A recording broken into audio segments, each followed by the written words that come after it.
it with my seniors as well. Indeed, sir. Thank you, Your Worship.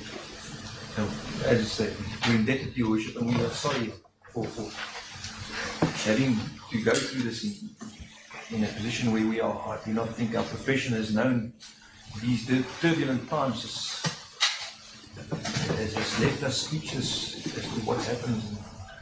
Anyway, we will consider our... But it comes with the territory, we must accept it. We can expect it, I submit, when it comes to the parties, the legal representatives representing the parties, but when there seems to be interference with presiding officers, I think that does not come with it. It should not come with it. But as I've indicated, we will deal with it and legislate, we will consider our position and decide how to proceed. Right, before we go into the merits, anything to say on what I've just said, Mr. Helens? Your Worship, other than to express complete confidence in you as a presiding officer, complete gratitude that you brought to the attention of the defence and the state the unfortunate events of yesterday, I can do nothing else but commend you for acting ethically and ask you to continue to do so and judge the matter fairly. Thank you, sir. Thank you. Mr. Ntelo? Your Worship, as Madam Pen have already submitted, we also, as I said, we appreciate that you informed us about it. But as to what will happen next, after this matter, then we will also settle down and see how to deal with it. As on the side of the institution. I thank you for your understanding and appreciation and for your comments. I've been in the criminal justice system for 36 years, and I think my skin is tough enough. Wow. We have to say that. Thank you. We may then proceed. Advocate Wilkins. As it please the court, Your Worship. Your Worship, just to briefly recap from yesterday, I was addressing Your Worship on the issue of whether there is any likelihood that the first applicant will interfere in the investigation or alternatively with the witnesses. I addressed Your Worship firstly on the weakness of the state case, motivating why we say this is a weak state case. I addressed Your Worship on the suspension of the applicant and the effect thereof, arguing that the suspension would prevent them from interfering in the investigation and or with the witnesses. I dealt with the fact that the witness would be an accomplice witness and that his testimony would be subject to the cautionary law. I'd also indicated, Your Worship, that the investigation would be at an advanced stage. One has to have reference to the fact that the accused would be charged, making an application for a warrant, and that accordingly the likelihood of him interfering in an investigation that is nearly complete is minimal.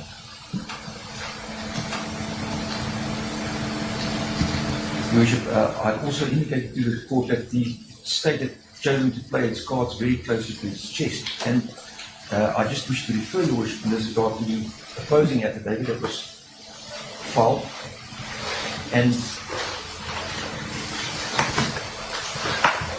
specifically paragraph 6 of the opposing affidavit, where there is 2 paragraphs dealing with the sub-heading, why I say there is a likelihood they will interfere with our investigations.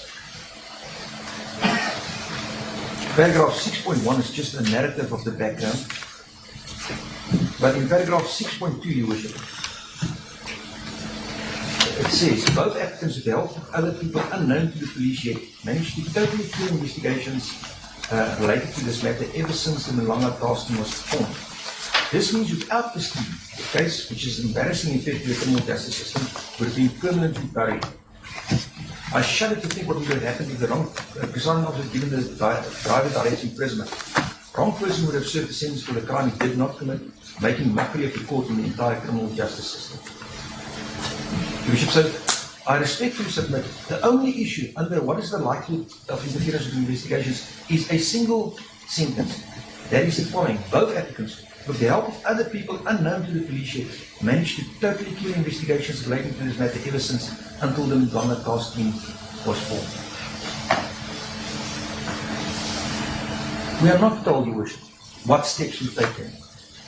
to kill the alleged investigation.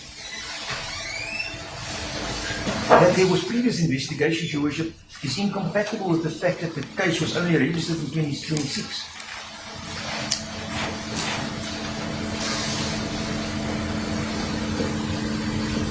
Other than this vague, unsubstantiated allegation, there is nothing whatsoever to justify the claim that there is a likelihood that the first applicant or the second applicant will interfere in the investigation.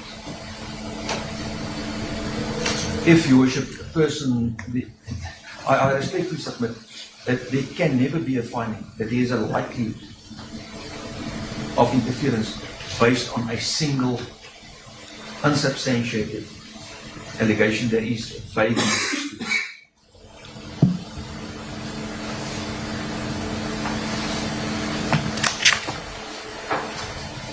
Similarly, Your Worship, in paragraph 7,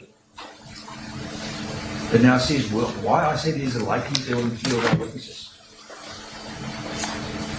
And it's, once again, Your Worship, paragraph 7.1 is a single paragraph that deals with this. And it says the following: both applicants know the state witnesses, or the state witness, very well. And those witnesses are gullible and vulnerable since they were serving under them. They owe their everyday work conditions to the applicants.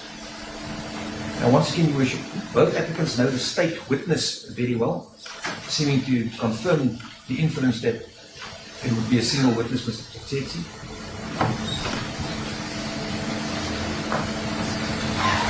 And then that this witness, or these witnesses, contradicting again the fact that there's a single witness, now it's multiple witnesses, are gullible and vulnerable since they were serving under them. Your Worship, it is exactly for that reason that we rely heavily on the suspension of the first applicant.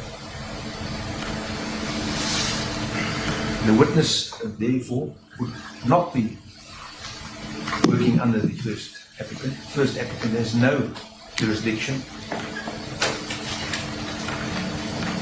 or influence over that person, as the notice of suspension explicitly prevents him from contacting the witnesses.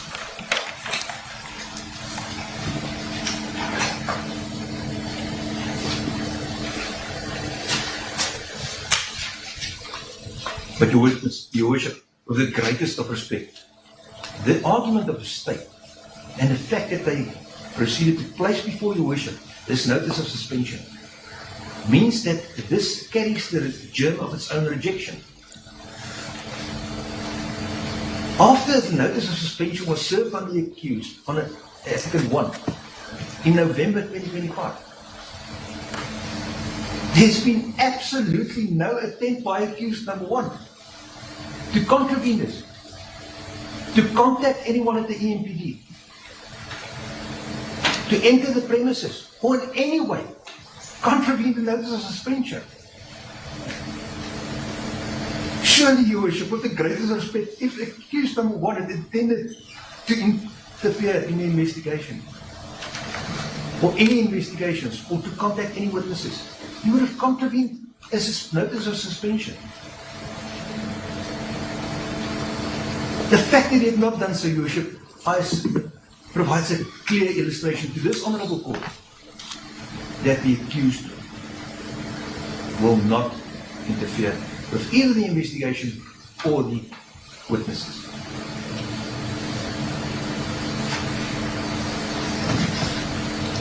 I respectfully submit, Your Worship, no other inference can be drawn from these proven facts.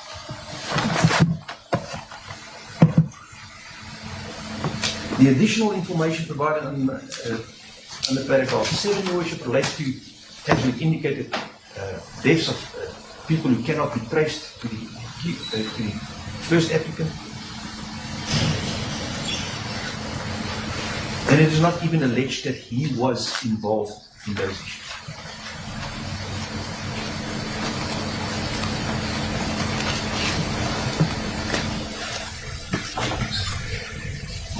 Once again, Your Worship, I respectfully submit with reference to the Kok case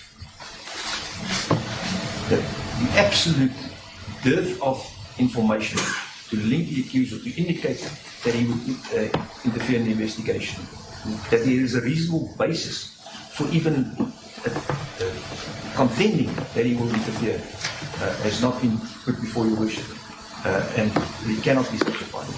But even your worship, and this is the last aspect in which I address the issue of the potential investigation, interference thereof, is that if there is a fear of the accused interfering, I respectfully submit that bail conditions would undermine any such fear and prevent any such interference with the witnesses or the investigation.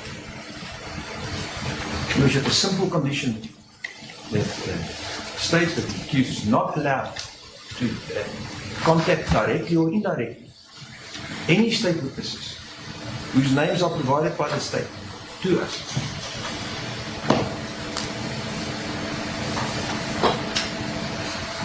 Will ensure that these witnesses will not be contacted by the applicant, the first applicant. And similarly, Your Worship, that a condition precluding the first applicant from interfering in the investigation. And I submit that the fact that he has complied with his notice of suspension provides sufficient grounds for this Honourable Court to conclude that a bail condition will prevent any interference with the investigation or the witnesses.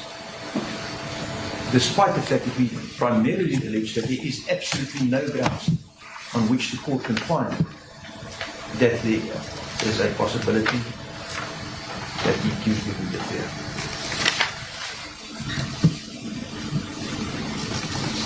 Against this background, Your Worship, I respectfully submit that the first applicant had acquitted himself of the onus and then had proven that his release on bail would not implement prejudice in the society.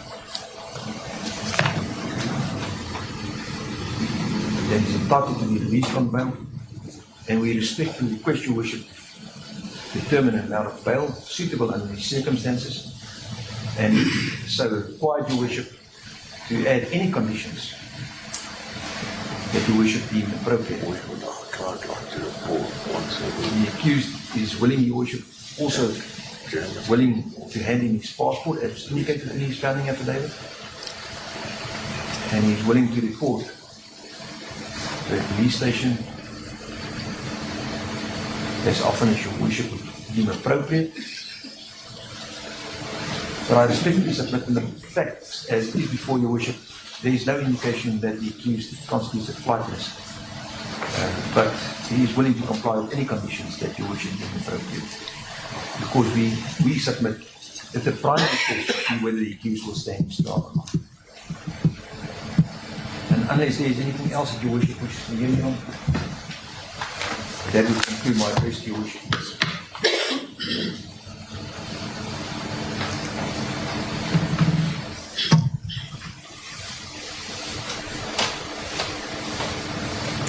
Thank you, Mr. Wilkins. Thank you.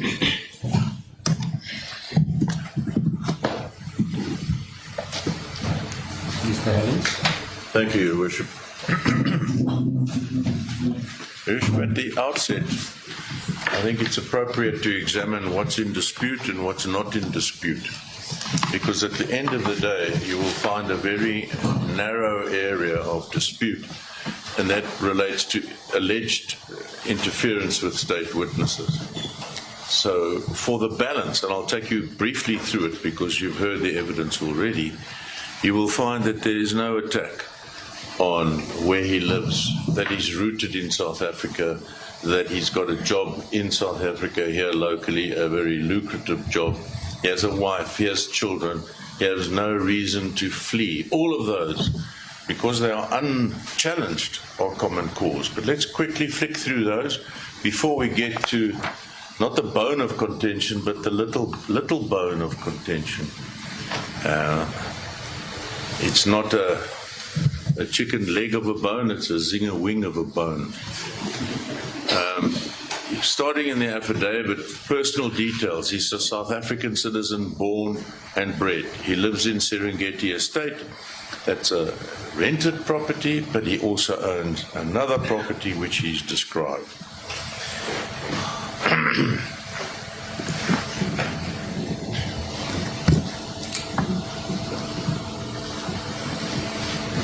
He has two passports, an official one and the normal one that citizens have. He tenders them to the investigating officer. He's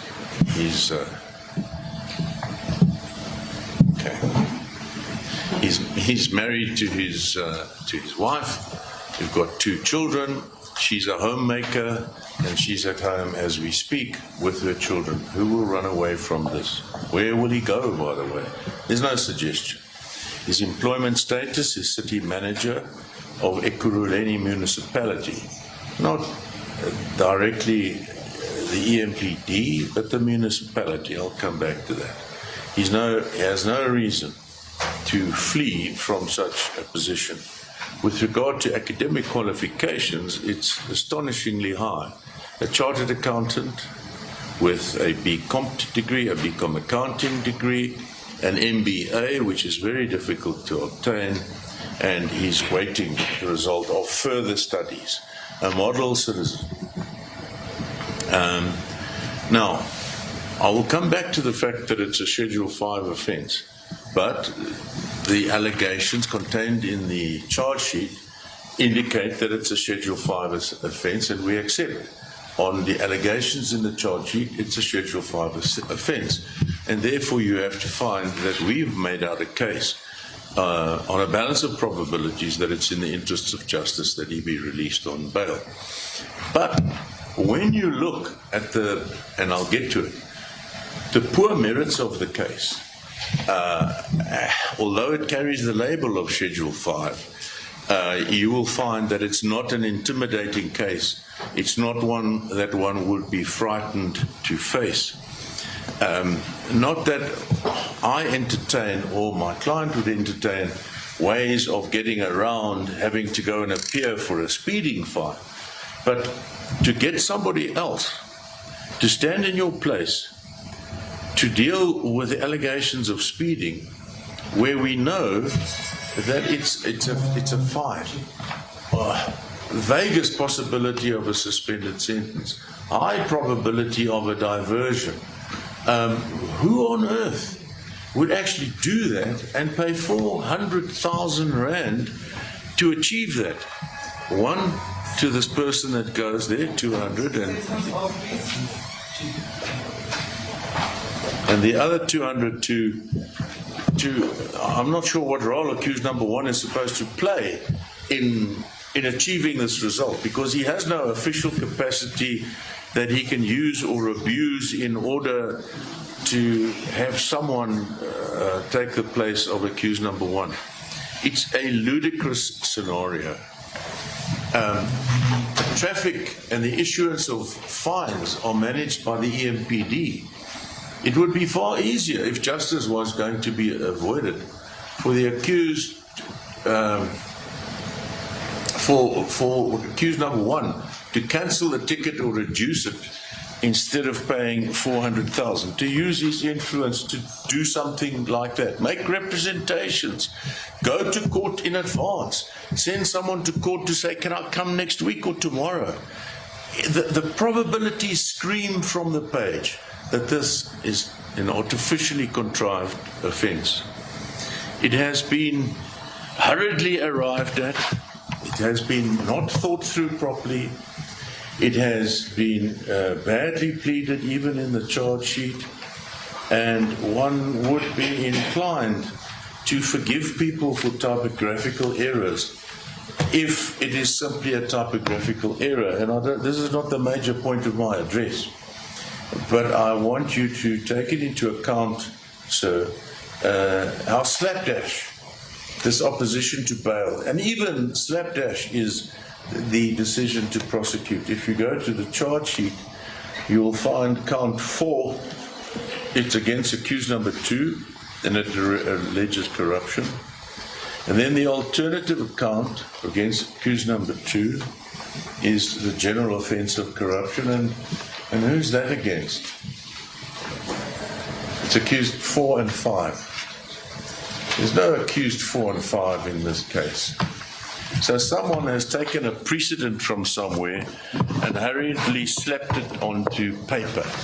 Now, as I say, this is not a major point, but it's indicative of the slapdash manner in which this matter has been approached. No careful police or prosecuting authority could allow this important, controversial, serious charge to be brought and produce such a poor piece of draftsmanship before the national press. Then we come to the accused's rootedness in South Africa. He says he's rooted here. In Afrikaans, which is falling out of favor nowadays, the phrase was plek gebondenheid, a sense of being tied to a place. That he has demonstrated. Then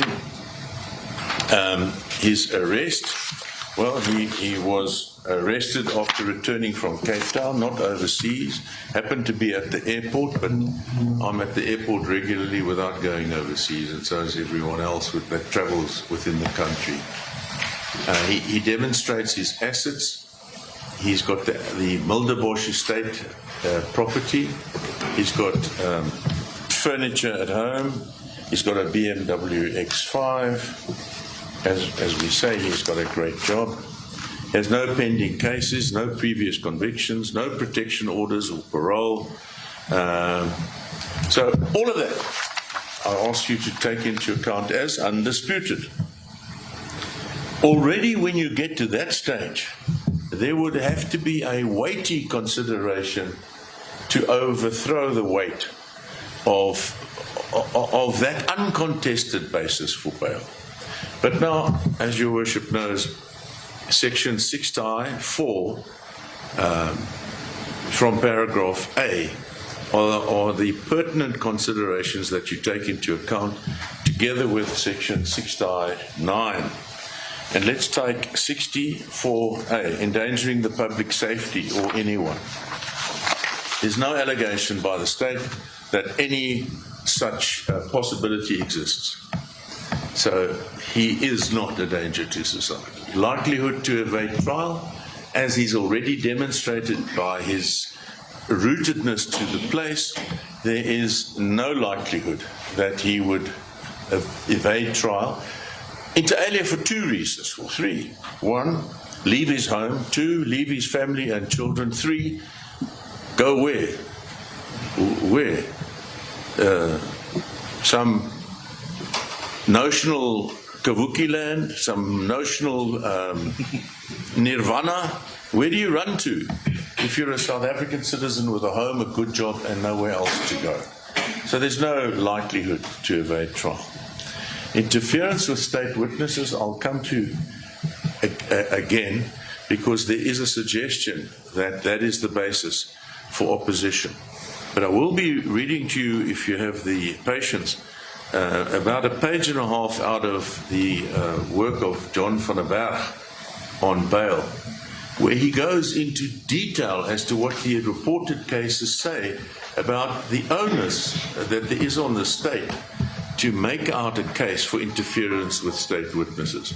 In short, you can't just say, I suspect he'll interfere with state witnesses. You can't just say, he knows the state witnesses, therefore he might interfere. You can't just say that because he works at a high level in Ekurhuleni, that certain other people who are also in Ekurhuleni could be interfered with by him. You have to have more, and I'll show you in detail what the cases say. It is that you have to have more. So I'm not avoiding this, I'll come back to it in detail. Then jeopardy of the function of the criminal justice system or the bail system. There's no suggestion of that, save for the pallid, light, uncontentless or contentless allegation of interference with state witnesses. Then 6I(4)E, exceptional circumstances.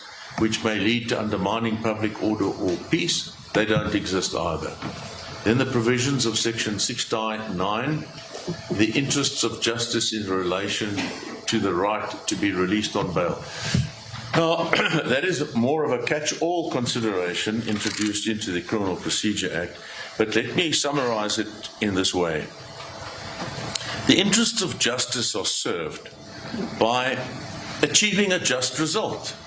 It may sound prosaic, it may sound ordinary, but it's achieving a just result. Now, what do the interests of justice require in the context of bail? Well, as I will show you and as you know from your vast experience, basically you've got the right to bail. The constitutional imperative drives the courts to grant bail as long as the provisions of the Act, Criminal Procedure Act, are complied with in certain circumstances, notwithstanding that the Constitution drives you to a right to entitlement for bail. Something may well, in terms of the Criminal Procedure Act, prevent the granting of bail. So the kicking off point is, well, the law would wish you to be released on bail. Then you've got to balance, well, if you are released on bail, in what weight would the interests of justice not be served? Well, maybe interference with state witnesses, maybe a repeat offence such as a serial murderer or rapist, but none of those apply except the non-existent allegation, or the existent allegation which has no content, namely interference with state witnesses. So it comes back to all that is in this case is whether there's any propensity to or suggested interference with state witnesses. So the balance of a propensity or the fact of interference with state witnesses is really the only possible, but theoretically possible, basis to interfere, to go against the natural presumption that one should be entitled to bail following the precepts of the Constitution. Now, at the risk of being a bit extensive, but it's a page, nearly 2 pages, but I'll be as quick as possible. Under the heading, the issues in bail hearings and risk of interference with state witnesses, the learned author sets out in the heading the established approach. So you can accept, Your Worship, that from the case law, the established approach is the following. The primary interest that is sought to be protected when the risk of interference with state witnesses, or for that matter with a police investigation, is assessed. Sorry, it's Van der Berg, page 145, paragraph 9.6. I could have produced a copy, but I forgot. Is the proper administration of justice. It is therefore somewhat vague and imprecise to refuse bail in order to, quote, safeguard and ensure the proper administration of justice. It is submitted that the proper approach is to ask whether it is likely that the accused will, not may, interfere with state witnesses in the sense that he will attempt unduly to influence the content or slant of their evidence or to persuade them not to testify against him at all. Now, he sets out a number of considerations. I think there are 6 in all. First, the court will consider whether there has been actual interference with state witnesses by the accused. That's in this case. There's no such allegation. Thus, bail was refused in a particular case where the accused had actually induced a potential witness to change her evidence. Second, the court will consider interference with state witnesses by the accused in previous cases. I'll come back to that because there is very little content to that allegation made by the state. This is with regard to the tow truck driver. I'll deal with that in extenso. In S versus Shlongwa, it was pointed out that the accused's past record, particularly if it indicates a conviction for defeating or obstructing the ends of justice by tampering with the state witness, is clearly relevant in this connection. And the learned author adds, this factor is not, however, conclusive. Third, in the absence of actual interference in the pending case, or in a case in the past, well-grounded, and he puts that phrase with emphasis, well-grounded fears of interference will suffice to block the accused's release on bail. The mere suspicion that the accused will interfere with the state witnesses is clearly insufficient. If bail is opposed on the basis of fear that the accused may interfere with the state witnesses, such fear will have to be substantiated by means of clear evidence. Now let me just pause there, and I'll try to not repeat the arguments of my learned friend's very able argument, Mr. Wilkins, but let's just pause there. You've got paragraph 5. I'm opposing to the release of the applicants on bail based on the following reasons. 1, I fear that they will interfere with the investigations. Not investigation, but investigations.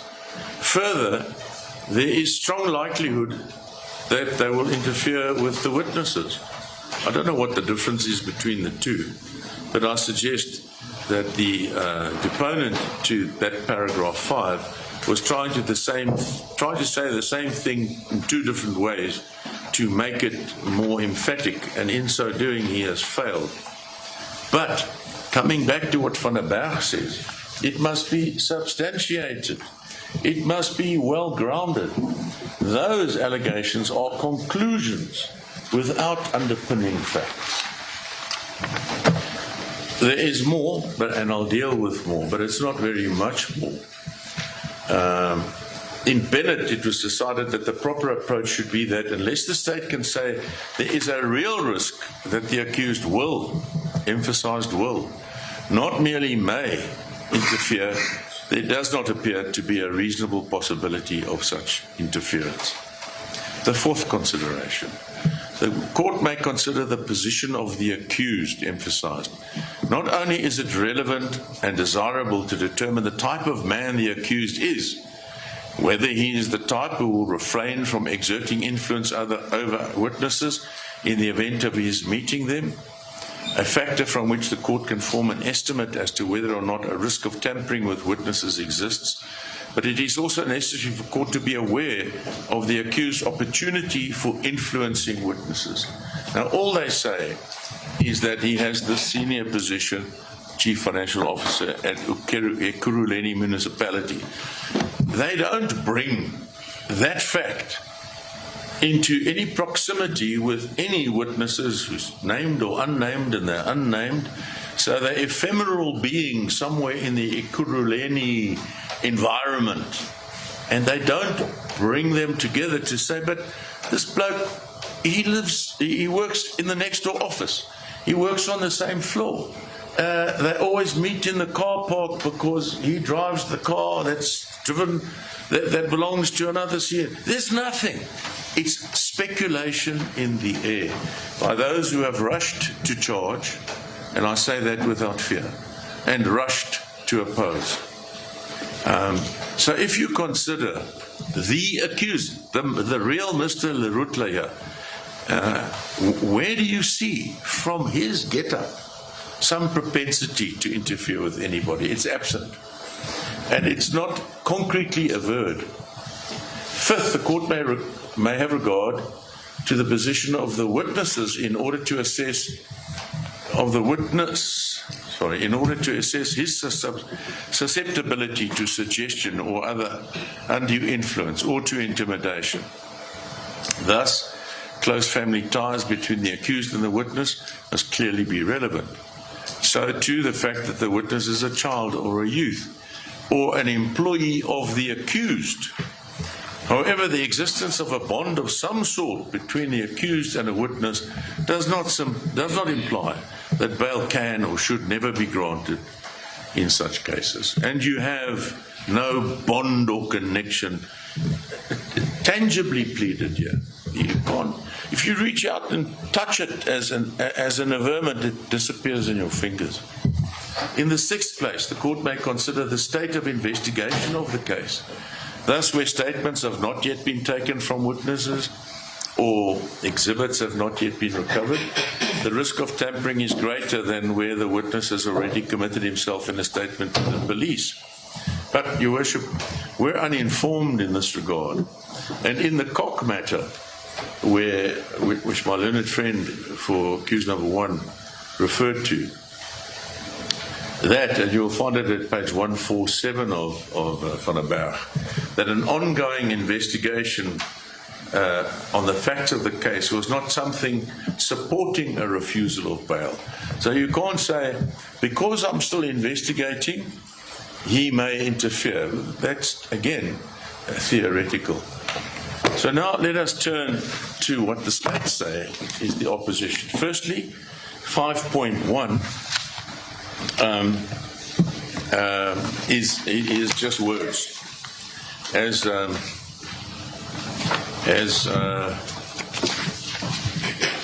As Othello said to Polonius in the play Othello, when they were hiding behind the pillar,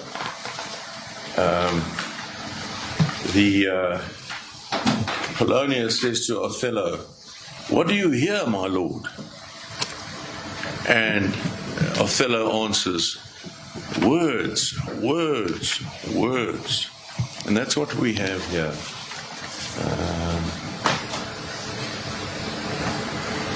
So what we have here is in 5.1 and 5.2, words, words, words with no content.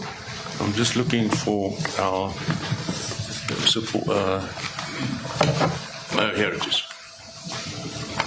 Now, if you look at the replying affidavit, which became Exhibit E,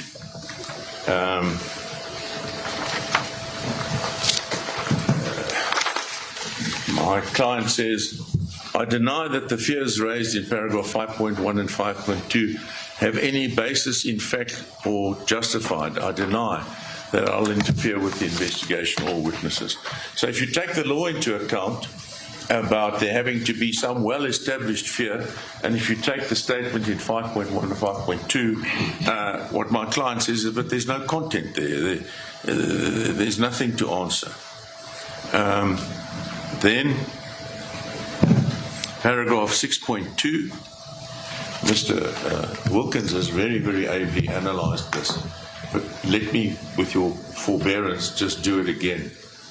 Both applicants, with the help of other people unknown to the police yet, so they don't know who these people are, managed to totally kill investigations related to this matter ever since. I don't know what that means in English. Until the Madlanga task team was formed. Now, a well-grounded fear is what you need. And there's no content to that allegation. They don't tell you that, I don't know, that the docket was taken by a masked man, that the filing system was grossly interfered with. My experience of our courts, not to decry their efficiency, but even in the High Court in Johannesburg, you can battle to find a file because it's been misfiled or misplaced. The fact that a file isn't where it should be is not ominous in and of itself, unless there's a well-grounded allegation of some interference with the system. And you cannot take from that first sentence any content. Then they go on, this means without this team, they think a lot of themselves, the case, which has embarrassing effect on the criminal justice system, would have permanently buried. Well, they don't have the facts to show that accused number 2 had anything to do with whatever happened to this docket. Then they make the bizarre statement, "I shuddered to think what would have happened if the presiding officer had given the driver direct imprisonment. Wrong person would have served the sentence for the crime, he did not commit, making mockery of the court and the entire criminal justice system. What utter nonsense. If the court had ordered imprisonment, it would have ordered imprisonment of the person named in the charge sheet, not the driver. If the driver simply produced his ID book and said, "But I am not Lerutla," that would be that. There would not be someone going to jail. So this is and these are qualified lawyers and police, trying to dream up a scenario which was completely impossible of coming about. But who gets imprisoned for speeding on a first offence? No one. Could a postponement have been arranged to be heard early, to be heard late? Of course. And fines are dealt with by the EMPD, and an arrangement could have been made, all lawful. So then, where do we go? Paragraph 7 of the state's affidavit.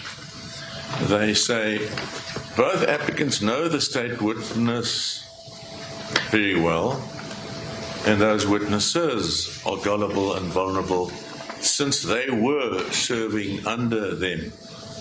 Now let's look at that. And forgiving the poor English, you can't forgive the confusion of witness and witnesses, because there's either a witness, as Mr. Wilkins suggests, a single witness, or there are witnesses, but that's a contradiction in terms.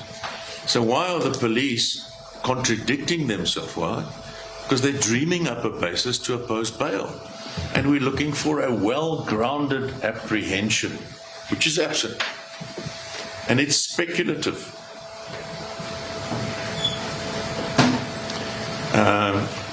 Then they talk about something to do with accused number 1.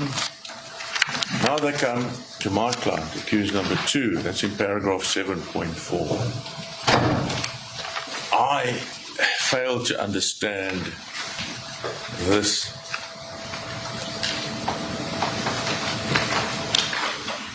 There is an accident, apparently. My client is involved in the accident. 2 EMPD officers arrange for my client to be transferred to hospital. You are told in his replying affidavit he had a head injury, bleeding from the head, and he was taken to hospital because that's a dangerous condition. The hospital released him. What does he say? He says the description are completely at odds with the reality of that which occurred on that day. After the accident, the scene was first attended by SAPS. After the SAPS members had arrived, my EMPD VIP protection officers arrived. I was indeed injured and bleeding from the face. Suspected head injuries are always serious. The EMPD officers asked SAPS if they can take me to hospital because SAPS members had not called an ambulance. At hospital, I was treated immediately and I was discharged for a couple of hours. Then he says it is so that he was informed that the investigation into culpable homicide had been concluded with a decision not to prosecute him, and also he's not aware as to how the SAPS filing system in the storeroom operates. He had nothing to do with the missing docket. But let's have a look at what they actually say. And let me just comment. They say this is a culpable homicide case. For it to be a culpable homicide case, you've got to have a dead person, because otherwise it's not culpable homicide, the blameworthy killing of a human being. Now they say that the tow truck driver was offered an amount of 10,000 rand to remove the body. They don't say that he did remove the body. They don't say he didn't remove the body. They don't say he was given 10,000 rand. They don't say he was not given 10,000 rand. It's a vague allegation that he was given 10,000 to remove the body from the scene. And they say there's a statement to this effect. Well, Your Worship, we saw with regard to accused number 1, they produced that laborious informer statement which was most unimpressive. But they at least produced it, and Mr. Wilkin analysed it. Why such evidence is not placed before you now? Because they appear to be saying that if he's given bail in this case, he will do something similar to what he did in the past, namely offer 10,000 rand to the driver. But Your Worship, there is no content to this allegation, and he tells you in his affidavit that he didn't see any tow truck driver. He either hadn't arrived or he didn't see him. There's nothing to gainsay that. And the Cock judgment, which says really, if the state play their hand close to their chest, well, then they'll suffer the consequences of the accused not being able to engage with the allegations against him because they're all shrouded in mystery. Now, when you take the allegations against my client, the only allegations, if allegations they in fact are, because they are mere words, it's 5.1 and 5.2, which is nothing. And everything else that I have analysed, there is insufficient content in the state's sole ground of opposition to bail, namely interference with state witnesses. How there is a culpable homicide case without a body, when the body was found, whether it was removed, what on earth happened to the body. There's just nothing. There's just this miasma of vague allegation. And let me come back to the charge. You've got a speeding offence. Now, speeding is not something to be encouraged, and the law sets its face against it. And if you're higher than a certain speed, the police are entitled not to give a fine on the spot, but say you must go to court. We accept all of that. But it is not a capital offence. It is the lightest of traffic offences, well, maybe a little bit heavy than illegal parking. But it's nothing to be afraid of, to the point of paying 400,000 rand simply not to be there on the day. Now, we will deal with the merits of that case like a sledgehammer in the trial. But for the purpose of bail, I enjoin you to consider that it's a grossly improbable offence. And when confronted with the facts, plus the state's speculation that this driver would have gone to jail when it wasn't he that was sentenced to imprisonment, but the person named in the charge sheet, the case becomes one which is highly likely not to succeed, which is a reason why you don't avoid the trial. But in any event, it is one where the state have given such detail or lack of detail as to be playing the cards close to their chest, and they suffer the consequences in terms of Cox's case. Now, Your Worship, we've made a tender in our application for bail. I think it was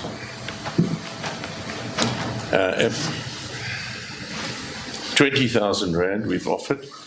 Your Worship is free to make an assessment of the amount of bail if you're inclined to grant bail.